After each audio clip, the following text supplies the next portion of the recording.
पीर फकीर हाथ जोड़ जोड़ के जो बात कहा करते हैं, अगर आदमी उन बातों को बिना चूंचरा के मान ले तो बढ़िया है, नहीं मानता तो किसी का क्या जाएगा, अपने कर्मों का फल भोगता रहेगा, दुखी होता रहेगा, परेशान होता रहेगा।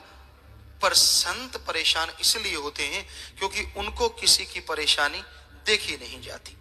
वो नहीं चाहते कि कोई दुखी हो, परेशान हो, गमगीन हो, इसलिए वो हमेशा सत्संग में सच्ची बातें, सच्चे वचन कहते रहते हैं। क्यों खज्जल खुआर होता है एक राजा अल्लाह मालिक से जुड़ के, क्यों दर दर की ठोकरें खाता है? अरे जब किसी का प्रधानमंत्री या राष्ट्रपति से दोस्ती हो तो क्या बाकी के ऑफिसर सहवानों को अलग से खुश करना पड़ेगा? आप जानते हैं दुनिया में नहीं, बल्कि वो ऑफिसर तो आपको हाथ जोड़ेंगे क्योंकि आपका प्रधानमंत्री से दोस्ताना है, राष्ट्रपति से दोस्ताना है। उसी तरह अगर आपका उस राष्ट्रपति प्रधानमंत्री जिसे ओम हरि अल्लाह वाहिगुरु कहते हैं, उससे अगर दोस्ताना हो गया, बाकी देवी देवता तो अपने आप आपके लिए हाथ जोड़ के खड़े रहेंगे। स्वागत है, स्वागत है, स्वागत है, फूलों की बरसात होगी। उस मालिक से जुड़ो तो सही, उसका नाम जपो तो सही, तो अकल के अंधे ना बनो, माना करो, मानने में सुख है। हम ये नहीं कहते कि आप हमारा वचन नहीं मानते, हमें गुस्सा लगेगा। हमें क्यों गुस्सा लगेगा? दुख होगा। कई बार आदमी, क्योंकि आम आदमियों में ये फितरत होती है कि बुजुर्ग की घर में कोई बड़ा है, वो बात कहता है, सामने से अगर कोई बात टाल दे तो वो कहता है मेरी बेइज्जती होगी। इधर कोई बेइज्जती इज्जत वाला कोई सवाल नहीं है भाई। संत की इज्जत है अल्लाह वाहिगुरु राम के हाथ, और जिसके हाथ उसकी इज्जत है, उसको क्या जरूरत है किसी की बात का टेंशन करने का। चाहे गालियां निकालो तो भी कोई बेइज्जती नहीं, और वाह वाह करो तो भी कोई इज्जत नहीं, क्योंकि संत इन चीजों से आजाद होते हैं। जिनमें आपको गुस्सा आता है, जिनमें आप आग बबूला हो जाते हैं, संतों को लेश मात्र असर नहीं होता, पर वो असर दिखाते हैं थोड़ा बहुत ताकि आपको लगे कि वो हमारे जैसे ही है। ये मालिक के ख्याल होते हैं, उसकी रजा होती है, उनकी चीजें होती हैं। ये नहीं होता कि आप हमारी बात नहीं मानते तो हमें गुस्सा आएगा या हम सोचेंगे हमारी आपने बेइज्जती कर दी। नहीं नहीं नहीं, दुख आता है कि अब आने वाले टाइम में आपकी बेइज्जती होने वाली है, आने वाले टाइम में आप दुखों का घर बनने वाले हैं, आने वाले समय में आप अपने कर्मों के बोझ तले दबने वाले हैं। इस दुख के लिए संत रोते हैं। कबीर जी ने लिखा है, दुनिया सोती है लेकिन कबीरा बेचारा रोता है। क्यों? क्योंकि जो उनकी बात नहीं मानते उनके लिए आने वाला टाइम बड़ा ही दुखी होता है, दुखदायक होता है। इसलिए वो जोर लगा लगा के सबको समझाते, मान जाओ, मान जाओ, मान जाओ। नहीं मानता तो भाई तेरी मर्जी। संत वो वचन तो कह नहीं सकते जो हिंदी में कहते भाड़ में जा। आपस में आप लड़ते हो तो कह देते जा भाड़ में। वो तो संत नहीं कह सकते, क्योंकि भाड़ में वो किसे भेज रहे हैं? अपनी औलाद को ऐसे कैसे कहेंगे? क्योंकि जो अल्लाह वाहिगुरु राम की औलाद है वो संतों की भी औलाद बन जाती है, और इस संसार में सारी सृष्टि मालिक की औलाद है। तो इसलिए संत पीर फकीर भी, आप अपनी औलाद के लिए तड़फते हैं ना, जो आप अपने बेटे से प्यार करते हैं, अपनी बेटी से मोहब्बत करते हैं, उसको जरा से भी परेशानी आए तो आप कैसे व्याकुल हो जाते हैं, बेख्तियार आंखों से आंसू आने लगते हैं, आपका दिलो दिमाग काम छोड़ जाता है। पर इधर संतों का दिलो दिमाग काम नहीं छोड़ता, व्याकुल आपसे भी हजारों गुना ज्यादा हो जाते हैं जब अल्लाह मालिक की औलाद गलत रास्ते पे चलना शुरू करती है। जिनके कानों में काल की मोहरें लगी हैं वो तो लगी हैं, वो तो संतों ने तोड़नी है। पर एक मालिक का बनके भी अगर उल्टे काम करता है, उल्टी जगह चलता है, कुराहे जिसे कहते गलत रास्ते पे चलता है, तो संतों को उसका दर्द होता है। तो भाई किसी फकीर पे शम्मश तबरेज थी या कुछ, तो किसी हुक्म दे दिया गया कि इनके ऊपर पत्थर मारो, या सरमत थे तो उनके ऊपर पत्थर मारे जाने लगे। तो वो आराम से बैठे भक्ति इबादत करने लगे, और राजा ने हुक्म कर दिया कि सब ने पत्थर मारने हैं। लोग पत्थर मार रहे थे, और वो चूंकि तन को दर्द तो हो ना, अगर तन में आत्मा हो, उन्होंने अपनी आत्मा को 10वें द्वार में ले जाके मालिक के वश कर दिया, और समाधि में बैठे रहे। लोग पत्थर मारते रहे, लोग लुहान बॉडी होती रही, कोई फर्क नहीं पड़ा। अब एक शिबली नाम का एक उनका शिष्य था जो जानता था कि ये मालिक तक गए हुए हैं। उसने सोचा अगर मारूंगा नहीं कुछ तो राजा फांसी पे चढ़ा देगा।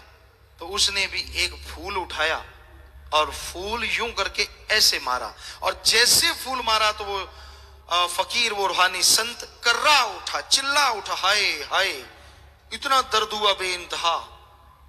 अब शिवली की आंखों से आंसू धारा बहने लगी, क्योंकि वो भी समझ गया बात तो गड़बड़ हो गई। जब सब लोग चले गए पत्थर मार मूर के, और वो आया, कहने लगा, हे पीर, हे मुर्शिदे कामिल, सबने पत्थर मारे, आप लहूलुहान होते रहे, पर आपके मुंह से उफ नहीं निकली, और मैंने तो एक फूल मारा था। मेरे टाइम में आपकी जुबान से, आपके शरीर से दर्द की लहरें उठ गई, ये क्यों हुआ? तो गुरु कहने लगे, हे शिवली, वो तो अंधे थे, कानों पे काल की मोहरें, आंखें अंधी थी, उनको पता ही नहीं था रूहानियत क्या होती है, संत क्या है, ये कौन है। लेकिन तूने तो मेरा सत्संग बहुत बार सुना था, तू तो भक्ति इबादत करने वाला है, तुझे तो दर्शदार भी अल्लाह ताला ने इस रूप में दिए हैं, तू जानते हुए भी फूल मारा, इसलिए तेरा दर्द सबसे ज्यादा हुआ, कि वो तो गुमराह हुए ही हुए हैं, ये मालिक की औलाद गुमराह क्यों हो गई। सो जो ऐसा करते हैं, संतों के वचन नहीं सुनते, अल्लाह मालिक सतगुर से प्यार करने की बजाय भौतिकतावाद में उलझे हुए हैं, दुनियावी साजो सामान के पीछे पागल हैं, या एक दूसरे के लिए जो पागल बने हुए हैं, उनका दर्द उस शिवली के फूल की तरह संतों को महसूस होता है, क्योंकि उनको आने वाला जीवन कष्ट में भोगना होता है। फिर भी आके पीटेंगे, फिर भी रोएंगे कि हाय मैं मर गया, सिर धुनेंगे, मैं लुट गया। तो पहले क्यों नहीं मानता, पहले वचनों पे अमल क्यों नहीं करता? तो संत इसलिए वचन मनवाना चाहते, ना कि अपनी मान बढ़ाई के लिए, ताकि हर किसी को सुख मिले, हर किसी को शांति मिले, आने वाले जीवन की बाधाएं दूर हो जाएं, और वो दया में रहमत के काबिल बन जाए। इसलिए संत पीर फकीर वचन करते हैं, और उनका कोई मकसद नहीं होता जी। तो यही समय आया है हाथ सुहाना, तू लाभ उठाना है जन्म दुर्लभ मिला। तो दाता रहबर फरमाते हैं भजन में, समय सुहावना आया है, बड़ा ही जैसे प्यारा मौसम हो जाता है। गर्मी के मौसम में कहीं बरसात के फुहार पड़ रही हो और तेज हवा चल रही हो, ऐसा मौसम बन जाता है कि उसमें बड़ा ही आनंद आता है। कुदरत प्रेमियों को, कईयों को आनंद क्या खाक आएगा, जो सारा दिन पागल, टेंशन, परेशानी, मार काट, ले तेरे की दे तेरे की, उनके लिए मौसम गर्मी का है चाहे ठंडा है, क्या लेना देना है। लेकिन जो कुदरत प्रेमी होते हैं, खास करके मालिक की भक्ति करने वाले, वो कुदरत प्रेमी भी होते हैं, उनको कुदरत की छोटी सी चीज में भी आनंद आने लगता है। एक फूल खिला है, खिल रहा है, उसमें भी वो बेइंतहा आनंद ले जाते हैं, और कईयों के गलों में इतनी माला डाल देते हैं, उनको उसका भी बोझ लगने लगता है। फितरत है, अपनी अपनी आदत है। सो कुदरत प्रेमियों को उस मौसम में जो आनंद आता है, हमने देखा सतगुरु ने ऐसा बनाया हमें, उस रहमत की उसने, वरना हम तो खाक हैं। राजस्थान में जन्म दिया, रेगिस्तान एरिया था, बरसात आती, और जब बरसात आती तो जमीन से सौंधी सौंधी खुशबू आती, उस बालू रेत से ऐसी खुशबू, दिल करता चले जाते हम खेतों में, और किसी ऊंचे टीले पे बैठ जाते, आंखें बंद करके, बरसात गिरती रहती, एक ऐसी महक आती, यूं लगता मेरा अल्लाह ताला तो जो नजर आ रहा था अब वो खुशबूदार हो गया है, उसके रोम रोम से खुशबू की फुहार छूट रही है, ये धरती उसी के तो रोम है। बड़ी खुशबू आती, बड़ा आनंद आता, क्योंकि खाद स्प्रे उस सब टाइम में नहीं हुआ करती थी। एक नेचुरली एक ऐसी भीनी भीनी सौंधी सौंधी खुशबू आती। तो ऐसी खुशबू अगर आप लेना चाहें, आप उसके हकदार हैं, पर उस अल्लाह मालिक की भक्ति इबादत किया करो। दुनियावी प्यार मोहब्बत से बचो, दुनियावी ख्यालों से बचो, क्योंकि दुनिया में जितने पढ़ोगे उतने अल्लाह मालिक से दूर होगे। हम किसी से डरते नहीं, जितना मर्जी अपने आप को समझा लो, मैं वहां सुखी, मैं यहां सुखी, मैं फला, मैं धिंकड़, मैं औंकड़, क्योंकि मन जाली में ये कहते तू सही है। सही तो जो हम कह रहे हैं वो है कि आप अल्लाह मालिक से जुड़े हो, उसकी भक्ति इबादत से जुड़े हो, चाहे दुनियावी कष्ट आता है, खाने पीने की भी क्यों ना परेशानी आती रही हो, लेकिन उसमें जो सुख यहां वहां मिलेगा, वो आप जन्नत में जाके भी राज करने लग जाओ तो भी लेश मात्र हासिल नहीं कर सकते। जन्म बहुत मुश्किल से मिला है, हमारे धर्म शास्त्रों में, सभी धर्मों में लगभग लिखा हुआ है कि मनुष्य शरीर तक आने में आत्मा 84 लाख बार मरी है, जन्म लिया है, और 84 लाख के आखिर में, यानी एक कम कर दें, इतनी बार जन्म मरण के बाद ये मनुष्य शरीर मिला है। और इसमें अल्लाह वाहिगुरु गॉड खुदा रब का नाम लोगे सच्चे दिल से तो जन्म मरण से आजादी है, वरना फिर से जन्म मरण में जाना होगा। हिंदू धर्म में लिखा है आत्मा एक शरीर को छोड़ती है, उससे अगले वाले में चली जाती है, उसको छोड़ती है, उससे अगले वाले में चली जाती है, और यूं जन्म मरण का चक्कर आत्मा के साथ चलता रहता है जब तक कि मनुष्य शरीर ना मिल जाए और इसमें भी भक्ति इबादत करे तो जन्म मरण से आजादी मिले, अदरवाइज अन्यथा फिर से जन्म मरण का चक्कर तैयार है।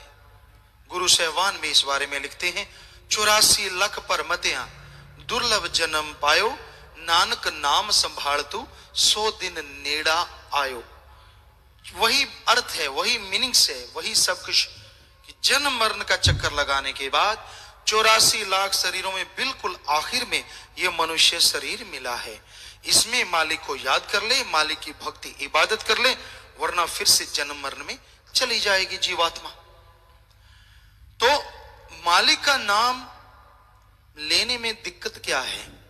कई बार माता बहनें भाई बुजुर्ग ये कहते हैं गुरुजी पिताजी हमसे नाम जपा नहीं जाता। क्यों भाई, कुल्हाड़ी चलानी है क्या?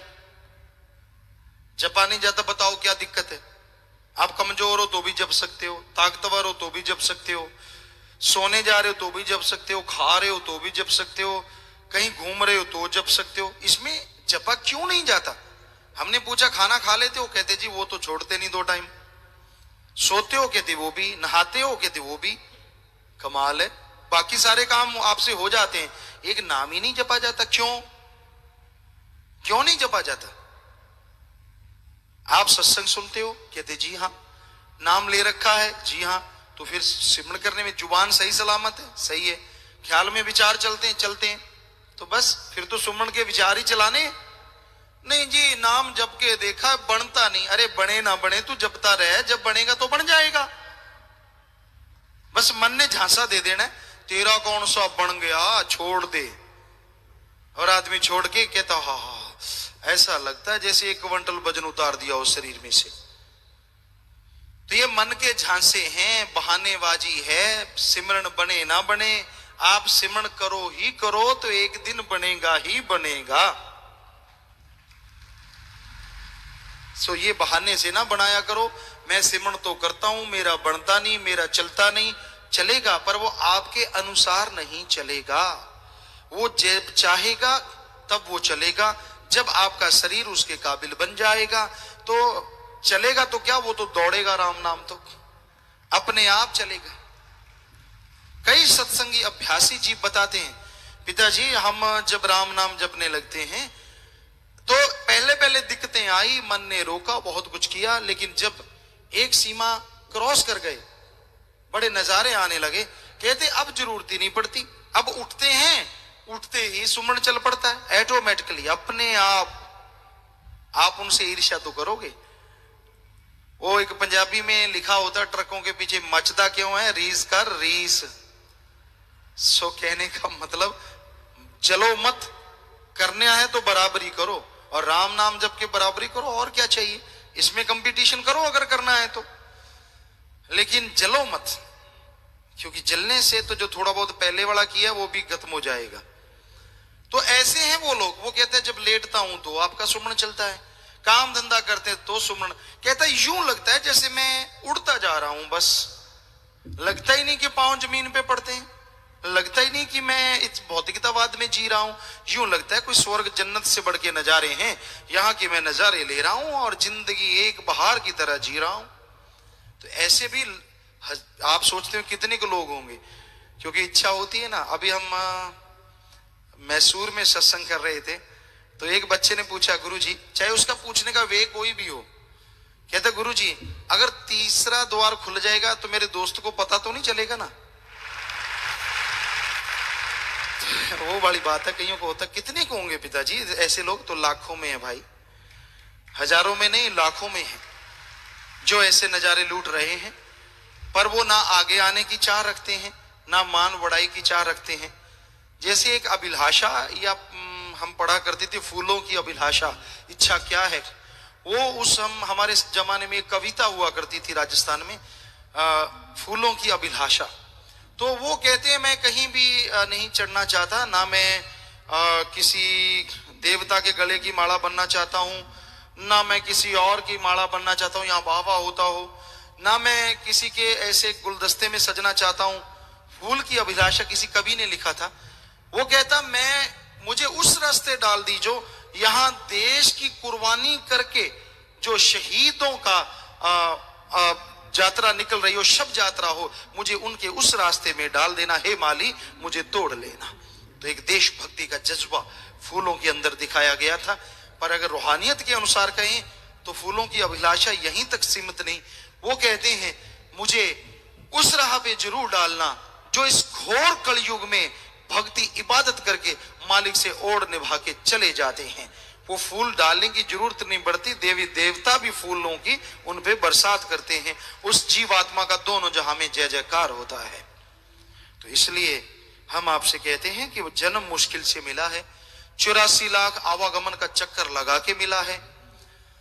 इसे यूं ही बर्बाद मत कीजिए सिर्फ बातें कर करके, या भौतिकतावाद में उलझ के, या आपसी प्यार मोहब्बत में खो के कहीं जीवन बर्बाद ना कर लेना। बड़ा ही बेशकीमती जिंदगी मिली है, इसमें मालिक को याद किया करो, उसकी भक्ति इबादत किया करो, तो उसका रहमो करम आप पे जरूर बरसेगा जी। है यह प्रभु मिलने की वारी जी, तूने कभी ना बात विचारी जी, जन्म मरण का चक्कर मुकाना तू लाभ उठाना। इस बारे में लिखा है, मनुष्य जन्म दुर्लभ है और मालिक के मिलने का समय है। जो काम हम करते हैं वो सब शरीर के साथ संबंध रखते हैं। इनमें से हमारी आत्मा के काम आने वाला कोई भी नहीं। इसके काम आने वाली चीज केवल साथ संगत है, जिससे नाम की प्राप्ति होती है। इसलिए मनुष्य जन्म को मालिक की भक्ति में लगाकर इससे लाभ उठाओ। है यह प्रभु मिलने की वारी जी, तूने कभी न बात विचारी जी, जन्म मरण का चक्कर मुकाना। मालिक को पाने का अवसर मिला है। अरे ऐसा अवसर जिसके लिए देवी देवता सुमरण करते हैं, हे प्रभु हमें भी ये अवसर दे, हे मालिक हमें भी मनुष्य जन्म दे, ताकि हम तेरी भक्ति इबादत करें, तेरे दर्श दीदार करें। सबसे पहले आपको ये थोड़ा सा ये बता दें, या हम भगवान या अल्लाह या वाहिगुरु या गॉड या खुदा या रब किसको बोल रहे हैं, किसे कह रहे हैं? वो सुप्रीम पावर, वो प्रकाश का स्तंभ, वो लाइट, वो रोशनी जिससे ब्रह्मा विष्णु महेश बने, जिसने सारी सृष्टि को बनाया। इस्लाम धर्म के अनुसार अल्लाह का नूर जलाल, वो अल्लाह ताला का रहमो करम जिससे सारी खलकत को नवाजा गया। सिख धर्म की बात करें तो अव्वल अल्लाह नूर उपाया, सबसे पहले अल्लाह ने वाहिगुरु राम ने अपने आप को एक नूर के रूप में पैदा किया। तो उस नूर को, उस आवाज को यहां अल्लाह वाहिगुरु गॉड कहा जा रहा है।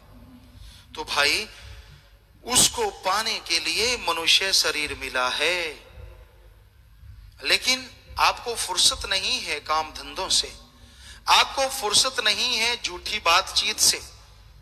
अरे उससे बात करके तो देखो, उससे लिब लगा के तो देखो, सारे नजारे फीके पड़ जाएंगे उस नजारे के सामने। हम आपको गारंटी दे सकते हैं, दुनिया में आपको कुछ भी पसंद है, स्वाद दो तरह का होता है, जीवा का या इंद्रियों के भोग विलास का। कोई भी आपको स्वाद पसंद है जिसके लिए आप पागल हैं, कोई मीठा तो कोई नमकीन, लेकिन वो स्वाद क्षणिक होता है, 10 मिनट 5 मिनट। मान लीजिए आप कोई हलवा खा रहे हैं, मुंह में चबाते रहते हैं, जब तक जीभा के संपर्क में रहेगा, ये थर्मामीटर है स्वाद का, तो तब तक स्वाद आता रहेगा, तब तक टेस्ट लगता रहेगा। लेकिन जैसे जीभा से अंदर निकलिया 10-12 मिनट के बाद मुंह बकबका। तो कोई भी स्वाद है इंद्रियों के भोग विलास का, चाहे जीभा का स्वाद, दुनिया में आपको सबसे ज्यादा पसंद है। हम आपको गारंटी देते हैं, अगर अल्लाह वाहिगुरु राम नाम के अंदर वाले स्वाद से आप एक बार जुड़ जाएं, इससे करोड़ों अरबों गुना बढ़ के वो स्वाद है, और वो परमानेंटली है, क्षणिक नहीं है, दोनों जहां तक वो स्वाद बना रहेगा। तो उन कंपनियों की मशहूरी के लिए लोग प्रलोभन देते हैं। कहीं आप सोचो गुरुजी भी शायद प्रलोभन दे रहे हैं, लालच, क्योंकि वो कंपनी वाले कहते हैं मेरी कंपनी का सामान ले, ये इतना फायदा हो जाएगा, इतनी झाड़ निकलेगा, इतना ये वो फला फला। हो सकता है वो झूठ बोलते हो, हम पर आप 100% सच बोल रहे हैं। कोई यहां प्रलोभन नहीं दे रहे, हकीकत बता रहे हैं। हकीकत कि अगर उसका परमानंद लेना है, उसकी लज्जत लेनी है, आनंद लेना है, सेवा सुमन की तरफ ध्यान दीजिए। आप कर्तव्य निर्वाह कीजिए, लेकिन दुनिया में खो मत। खोना है तो मालिक का हो जाओ। अरे जब उसके हो जाओगे वो आपका हो जाएगा। वो हो जाएगा जिसकी सारी दुनिया है, तो समझो दोनों जहां आपके हो जाएंगे, पीछे क्या रह जाएगा। तो संत बताते हैं खोपड़े में घुसता है या नहीं घुसता, ये दूसरी बात है। मालिक ने सबको दिया है, अंदर भेजा, दिमाग दिया है, अंदर चूहा नहीं दिया किसी के। लेकिन कौन कितना इस्तेमाल में लाता है, ये अलग बात है। कोई तो एक दूसरे की लेग पुलिंग, टांग खिंचाई के लिए काम में लेता है। कौन सा वाला उखड़ा, कौन से वाले को ऐसा हुआ, कौन कैसा है, कौन गिरेगा, किसका घर बर्बाद कर दूं, किसके आग लगा दूं। कईयों की तो निगाह चंदरी इस तरह से घूमती रहती है, उनका और कोई काम नहीं होता, कोई मकसद नहीं होता। और कई होते नहीं यार, कोई मिल जाए तड़फता हुआ, अरे अल्लाह की औलाद है यार, उसकी सेवा करेंगे, सेवा करेंगे तो मेरा मौला खुश होगा। बस यही जिंदगी का उद्देश्य। जिनका बन जाता है उनका दोनों जहां में नाम स्वर्णिम अक्षरों में लिख दिया जाता है, यानी बेशुमार आनंद से वो जीवन भोगते हैं और आगे मालिक की गोद में समा जाते हैं। तो जीवन जीना है तो इस तरह से जियो। तो भाई जिया जा सकता है, मन से लड़ा जा सकता है, इसमें कोई शक नहीं। तो आगे आया जी, ऐसी अकल मिले ना खुद मुख्तियारी, तेरे बिना है गुलाम जू निसारी, जैसा चाहे सो कर्म कमाना। इस बारे में लिखा बताया है, दुनिया के अंदर इस मनुष्य की कायम की हुई पातशाही है। चारे खान 84 के अंदर मनुष्य की बढ़ियाई है। खुद मुख्तियार बनाकर इसको अकल तमीज सिखाई है। उस मालिक का नाम ना सिमरे जो के सदा सहाई है। तो बीच में कुछ सवाल आ गए हैं, जैसा मालिक ख्याल देंगे जवाब दे देते हैं जी। अगर किसी इंसान को सपने में कोई वचन होता है तो क्या वो पूरा होता है, जबकि इसके काबिल ना हो जनकराज इंसान? अगर दर्श दीदार मालिक दे सदगुरु के रूप में पूर्ण दर्श दीदार होते हो और अच्छाई के लिए वचन हो, वो पूरा होता है, कुछ समय लगता है। अगर आपने दर्शन करके कोई बुरा देख लिया है तो हो सकता है आपका बहुत भयानक कर्म बस वो बुरा दिखा के ही सतगुरु ने काट दिया है, टेंशन नहीं लेना चाहिए।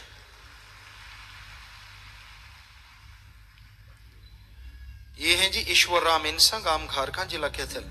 पिताजी मैं फरवरी 22 तारीख को नामदान लेकर गया था। नाम का सुमरण करने से मेरे दुख क्लेश दूर हो गए। पिताजी बहुत पावर है सुमरण में, मुझे कुछ नहीं चाहिए, सिर्फ आपका आशीर्वाद चाहिए। जी आशीर्वाद बेटा। देखिए हम जो बोलते हैं उसके हाथों हाथ गवाह भी आ जाते हैं। आपको अभी बोला था कि राम नाम हम कोई झूठ नहीं बोल रहे, इसमें बड़ी पावर है। तो देखो उसके गवाह आपके सामने हैं, जीते जागते गवाह हैं, माया से खरीदे हुए गवाह नहीं है, क्योंकि इस कलयुग में ये चल रहा है। लेकिन यहां वो हैं जिनको सच्चा मालिक ने अनुभव दिया है। अगर किसी इंसान की मृत्यु कर दी जाती है तो उस आत्मा का क्या होता है? अगर नाम लिया तो वो मालिक की गोद में ही जाएगी, चाहे कोई उसकी हत्या कर दे या कुछ भी कर दे। और जिसने ऐसा पाप कर्म किया तो उसे भोगना भी पड़ता है, लेकिन उस आत्मा की संभाल मालिक जरूर करते हैं जिसने नाम लिया होता है। जी ये कहते हैं जी पालाराम मताना फतेहाबाद अखबार में आया है, मांसाहार बढ़ाए मौत का खतरा। भाष्य गठन, मांस खाने के शौकीन सावधान हो जाएं, क्योंकि इसमें कैंसर और दिल से जुड़ी बीमारियों समेत मौत, तो वो हमने पहले ही बोला है, वैसे ये संभाल के रख सकते हैं आप।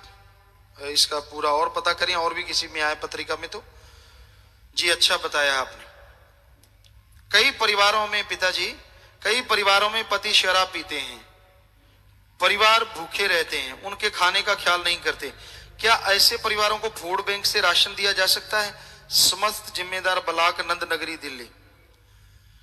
अब अगर उस परिवार के सदस्य वाकई लाचार हैं तो उन्हें कहो कि पहले तो जो सबसे बड़ा दुख है जन्म मरण का वो कटवाओ, सत्संग में आओ, अल्लाह मालिक राम नाम से जुड़ जाओ, फिर आप उनकी मदद करें बाहरी तौर पे। यानी सबसे बड़ा अगर आप उनका भला करना चाहते हैं, जिससे आपको सबसे बड़ा पुण्य मिलेगा, वो तो यही है कि वो राम नाम से जुड़ जाएं, और फिर उनका आप साथ दे सकते हैं, उनकी मदद करें, ताकि उनका आवागमन भी खत्म हो जाए।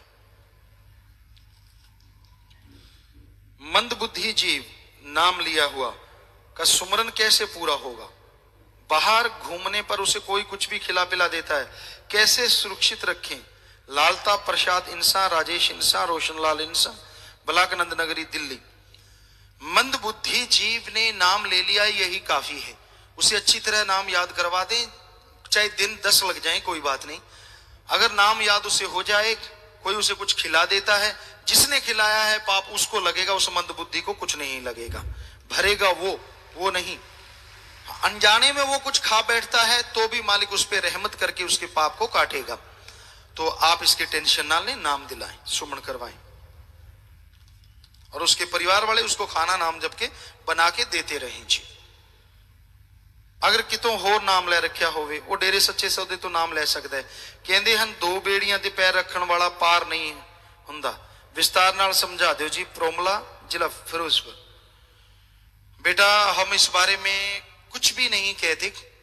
पहले तो आप ये जान लो, गुरु पूरा होना चाहिए। 2 की बात तो बाद में करना, 2 फिर बताना कि 2 हैं या 3 हैं या 4 हैं या 5 हैं या 10 हैं, क्योंकि ये तो आप लोग दुनिया में रहते हैं, बता सकते हैं।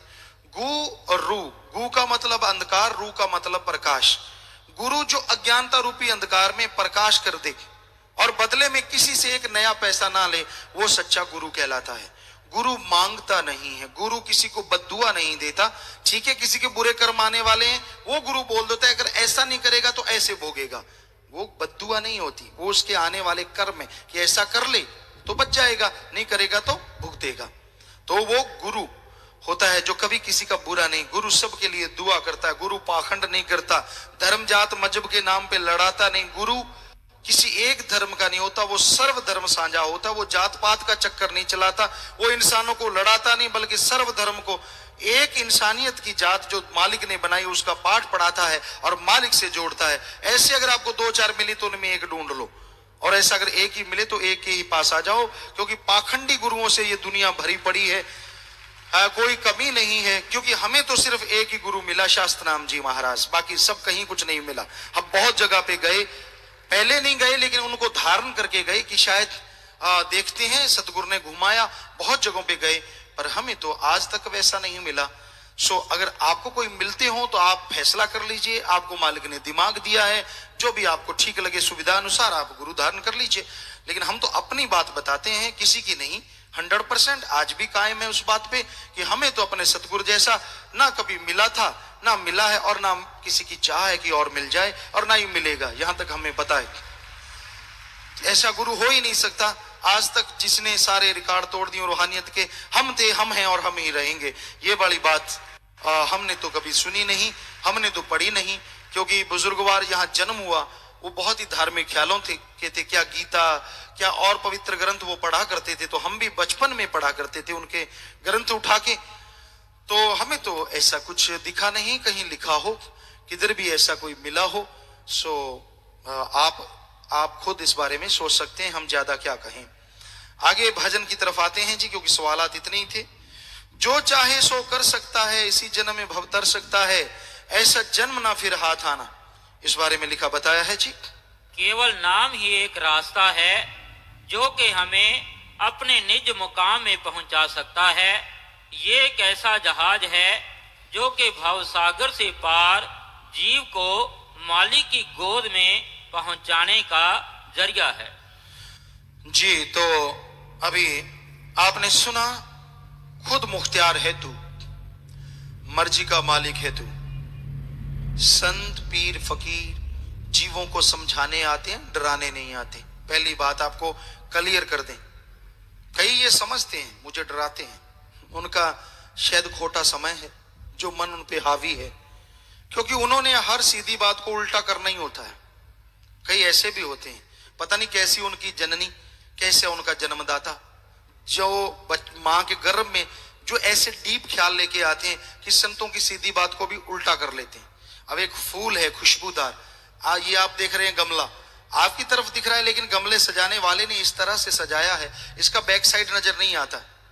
लेकिन जो उल्टा करने वाले होते हैं उनको इसका बैक साइड ही ज्यादा नजर आएगा, फूलों का फ्रंट साइड नजर नहीं आएगी।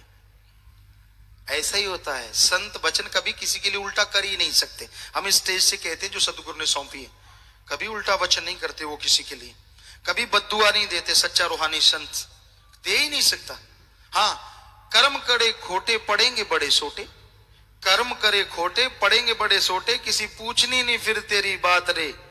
बेपरवाजी के ये वचन है। अब कर्म खोटे करोगे तो संत कैसे कह दें कि आपने तूने यहाँ बबुल का पेड़ बो दिया, बेटा आंख बंद करके कौली भर ले, जफ्फी डाल ले, तेरे को आम मिल जाएंगे। वहां तो कांटे चुभेंगे, संत तो कहेंगे कांटे चुभेंगे भाई। ये बात अगर किसी को बिच्छू की तरह लगती है तो फिर संत क्या करें? संत तो सच्ची बात कहते हैं। हाँ, ये पक्का स्टेज से आपको बोल के बता रहे हैं, संत कभी किसी के लिए बद्दुआ या बुरा सोच भी नहीं सकते, कह नहीं सकते, करवा नहीं सकते। ये अलग बात है कि आदमी अपने कर्मों की वजह से क्या उठा रहा है, कैसा होता जा रहा है, वो एक अलग चीज है। पर संत रोकते हैं। जो सेवादार सेवा के लिए यहां तन मन धन सौंपते हैं, यानी धन से सेवा करते हैं, तन से सारा दिन। तन की कौन सी सेवा है? एक टाइम में लोगों ने इसको गलत ले लिया था, गुरुजी तन की सेवा कहते हैं। अरे सारा दिन फावड़ा चलाना, कस्सी चलाना, ये शेड बनाया, इस पे भी तो किसी ने दिन रात मेहनत की होगी, तो वो तन की सेवा कहलाती। मन की सेवा जो आप अल्लाह वाहिगुरु की चर्चा सुनते हैं, चर्चा में बैठते हैं, वरना मन कहां बैठने देता है। सर्कस सिनेमा में पैसे टिकट लेके भी जाएगा और यहाँ विदाउट टिकट भी आने को तैयार नहीं होता, 100 बहाने बनाता है। आप में कई आए हैं, कई बड़ी मुश्किल से आते हैं, मन ने कई बहाने बनाए होंगे, नहीं यार आज ये कर लेते, छुट्टी में एंजॉय कर लेते, फलां कर लेते, धिंकड़ कर लेते। लेकिन जैसे तैसे आप लोग पहुंच गए तो खुशियों के हकदार बन गए। सो कहने का मतलब, मन तो बहाने बनाता, तो ये मन की सेवा है। तो इस तरह तन मन धन की सेवा जो जीव करते हैं वो भागों वाले होते हैं। और संत भी कई बार ऐसे जीवों को स्पेशली वचन भी कह देते हैं कि बेटा ऐसा नहीं, ऐसा करेगा तो फिर ऐसा भोगेगा। वो बद्दुआ नहीं होती, साफ संत कहते हैं अगर ऐसा करेगा तो ऐसा भरेगा। दूसरे शब्दों में अगर आपको बोले, आपकी आंखों पे पट्टी बंधी हुई है, आप अंधे हैं, एक तरह से अंधे ही बन गए जब पट्टी बंध गई। इधर आग है, आग का एक गड्ढा है, इधर सूल भरी हुई है, बड़े बड़े कांटे हैं, और इधर मखमल बिछा हुआ। आप उस जगह पे गोल दायरा है, संत आके आपको कहते हैं बेटा ये इधर को मुंह कर देते हैं, इधर जाना, मखमल है। अगर बैक साइड में जाएगा तो आग है। ध्यान दीजिए, संत ने कहा सीधा करके कि बेटा इधर जाएगा तो मखमल रास्ते में बिछा हुआ है, और यूं घुमा के कहा इधर जाएगा तो आग है। अब वो कहते हैं मैं तो आग की तरफ जाऊंगा, यानी संत के वचन नहीं मानूंगा, वो करूंगा जो मेरा मन कहता है। तो भाई फिर कल को आग जलाएगी जीते जी, क्योंकि कर्मों की आग ऐसी होती है, मरने नहीं देती और जीने भी नहीं देती, जीते जी जलाती रहती है। फिर अगर कहो कि संत ने बद्दुआ दी थी, बताओ संत ने इसमें बद्दुआ क्या दी? उसने तो बताया है कि ये रास्ता मखमल की तरफ जाता है, ये आग के दरिया की तरफ जाता है। तो ऐसे सच्चा संत, रूहानी संत सिर्फ बताता है, गाइड करता है, वो बद्दुआ नहीं होती। पर कई मर्जी के मालिक, फन्ने खा, अहंकारी, अपने आप को घमंड में मानते हुए कि नहीं मैं ऐसा नहीं करूंगा, वैसा नहीं करूंगा, धिंकड़ नहीं करूंगा। तेरी मर्जी है भाई। हेलमेट की मशहूरी करते हैं, बताया करते हैं बच्चे कि पिताजी ऐसे कहते हैं, हेलमेट पहनो, जिंदगी बची, सिर है आपका, मर्जी है आपकी। तो वो बड़ी बात है, जिंदगी है आपकी, सुख है आपके, दुख है आपके, हमारा फर्ज तो बताना है। मान जाओ तो सुख है, ना मानो तो भाई आपकी मर्जी। फिर ये मत कहना कि संतों ने बद्दुआ दी थी, फिर कहने में तैयार हो जाते हो, पहले मानते नहीं। तो भाई सच्चाई यही है कि अगर सुख पाना है तो मालिक का नाम जपो, अच्छे नेक काम करो, और सुमरन की बातें संतों से शेयर करो, संगत से शेयर करो। आम आदमी से अंदरूनी नजारे जो सुमरन से आते हैं वो बताना नहीं चाहिए। जब संतों के कहे से लोग नहीं समझते तो आम आदमी के कहने से वो लोग कैसे समझेंगे। आपको बात सुनाते हैं। एक बच्चा पढ़ के आया, बड़ा उसे खुशी थी कि मैं पढ़ के आया हूं, ग्रेजुएट हो गया। आ गया और जमींदार खेत में हल बो रहा था। जिमीदार कहने लगा, क्यों आ गया जेंटलमैन? कहता हाँ जी। कहता बहुत पढ़ाया? कहता हाँ। कहता सब कुछ पढ़ लिया? कहता जी बहुत कुछ पढ़ लिया। कहता हीर का किस्सा आता है? कहता नहीं आता। बारे शाह का हीर नहीं आती? नहीं आती। तो तुझे कोई और किस्सा आता है? ये पुराने टाइम की बात है, उस समय किस्से ज्यादा चला करते थे। तुझे कोई और किस्सा आता है? कहता नहीं आता। कोई डाकू की जीवनी का किस्सा आता है? कहता नहीं आता। कहता फिर ये बता पढ़ के क्या आया है? कहता बीए। कहता 2 अक्षर पढ़ा, वो भी उल्टे, ए बी होता है, बीए नहीं होता। बेचारा इतना का मुंह लेके रह गया। करके तो बीए आया था, पर मूड के हाथ लग गया सामने। अब बताओ बीए में कहां बारिशा की हीर आ गई? पर उसने तो, यानी अज्ञानी को ज्ञान करवाओगे तो दुखी होगे, लेकिन ऐसा नहीं कि आप उसको ज्ञान ना करवाओ, लेकिन जिरा ना करो, बहसबाजी ना करो। यहां लगे कि ये आदमी वही ए बी बी ए वाला है तो छोड़ दो, आप बस कोड वर्ड ही बना लो ए बी बी ए, तो कि भाई ये तो ए बी वाला है, रहने दो। तो समझ जाता है आदमी, अपने मन को समझाओ कि इसको नहीं समझाना।